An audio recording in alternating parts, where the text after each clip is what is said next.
Sa Villanueva, Misamis Oriental, patay ang usa ka lalaki human gidunggab tungod kuno sa selos. Atong sayron ang detalye niini sa live report ni Cyril Chavez. Cyril.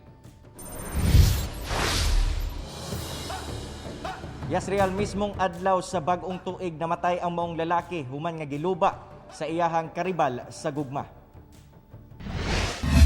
Tadtad sa samad dinunggaban ug naligo na sa iyahang kaugalingong dugo ang biktimang si Raykin Galyarita, 43 anyos, residente sa Alubihid, Misamis Oriental.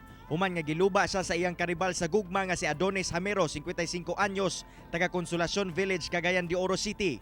Nahitabo ang krimen sa Zone 4 Barangay Katipunan sa Villanueva, Misamis Oriental sa balay sa karelasyon sa duha nga si Sofia Pabayo, 45 anyos, bandang alas 9 sa gabi sa mismong unang adlaw sa tuig 2021. Sigon sa investigasyon sa otoridad, kaning magkapuyo ang sospek og si Pabayo nga kasamtangang karelasyon sab sa biktima. Mibahad na kunodaan ang sospek nga patyon si Pabayo ug ang biktima kung mag-abot sila.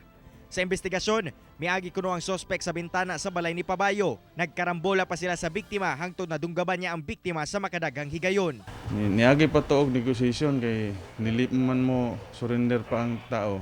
Hantod nga nakapakalma.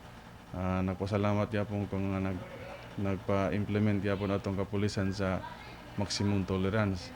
So gihangyo ra ginato ang katong suspect antod nga nikalma siya. Samad sa tiyan, liog ug mga kamot ang nahiaguman sa biktima. Nagkasamad sab sa ulo ang suspect diyang misukol kaniya ang biktima. Na-recover sab sa crime scene ang anaa sa 8 inches nga kutsilyo nga gigamit sa suspect.